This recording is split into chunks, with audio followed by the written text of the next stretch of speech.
Congress working कमिटीमध्ये अनेक मुद्द्यांवर चर्चा झाली, परंतु काल आम्हाला तिथंच सांगण्यात आलं होतं की त्याचे स्पोक्सपर्सन जे सांगतील तीच भूमिका लोकांच्यापर्यंत या ठिकाणी झाली आणि म्हणून काही धोरणात्मक निर्णय त्यामध्ये घेतलेले त्याची काल माहिती प्रेस कॉन्फरन्सच्या माध्यमातून आमच्या प्रवक्त्यांनी देशातल्या सर्वांनाच या ठिकाणी दिलेलं आहे. आज स्वर्गीय महात्मा गांधीजींनी 100 वर्षापूर्वी काँग्रेसची धुरा त्या भूमीमध्ये घेतली होती आणि त्याला 100 वर्ष पूर्ण होत असताना त्या निमित्तानं तिथं CWCची मीटिंग होणं हे एक ऐतिहासिक क्षण होता आणि म्हणून देशभरातून काँग्रेस वर्किंग कमिटीचे आम्ही सगळे मेंबर्स त्या ठिकाणी आलो होतो आणि पुढचा वर्षभराचं काँग्रेस पक्षाचं धोरण उद्याच्या भविष्यकाळात कुठल्या दिशेने आपल्याला जायचं आहे, काय भूमिका असेल याचं स्पष्टता त्या बैठकीमध्ये त्या ठिकाणी झाली. अजून वेगवेगळ्या चर्चा आपल्याला वेगवेगळ्या संदर्भात त्या ठिकाणी ऐकायला मिळतात. शेवटी पक्षश्रेष्ठी या सगळ्या बाबतीत निर्णय घेतात.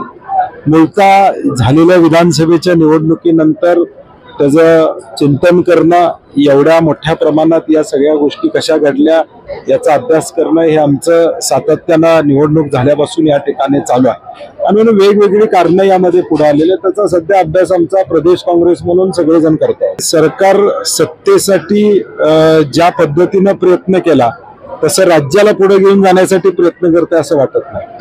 परभणीतली घटना असेल, बीडमधली घटना असेल, बदलापूर झाल्यानंतर सुद्धा गृह खातं सुधारलेलं नाही, कल्याणमध्ये झालेली घटना असेल किंवा कोयता गँग पुण्यामध्ये चाललेल्या घटना असतील, कायदा आणि सुव्यवस्था राहिली आहे का नाही असा प्रश्न साधारणपणे आज या राज्यामध्ये त्या ठिकाणी निर्माण झालेला आहे. अर्थकारण बिघडलेलं आहे. शिक्षकांचा पगार जो नेहमी या ठिकाणी 27 तारखेला होतो तो होईल का नाही अशी शासनता आम्हाला कळते. तर 1 तारखेला कळेल पगार झाल्यावर, सरकारी नोकऱ्यांचा पगार कर्मचाऱ्यांचा झाल्यावर कळेल की आपल्याला हा पगार झालाय का नाही.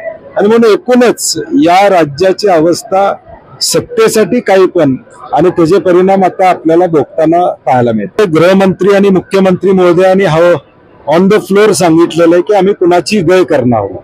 आता महाराष्ट्रातली जनता वाट बघते की ते नेमकं कुणासाठी बोलले होते, कुणाकडे हा इशारा त्या ठिकाणी होता. आता बघूया पुढच्या काळामध्ये. आता 16 दिवस झाले, अजून कारवाई काही झालेली नाही.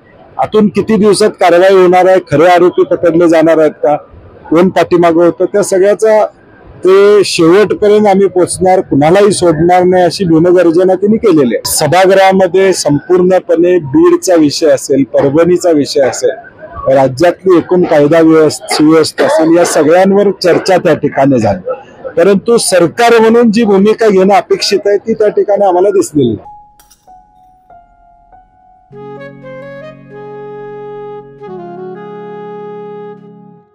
बाबा, आज येताना बासुंदी घेऊन या ना. अगं, कालच आपण आईचा वाढदिवस होता म्हणून आणली होती ना. ऐकलं, गोकुळची बासुंदी पुन्हा खावीशी वाटतेय. खरं सांगू, मलाही खावीशी वाटतेय. पुन्हा पुन्हा खावीशी वाटणारी गोकुळ बासुंदी.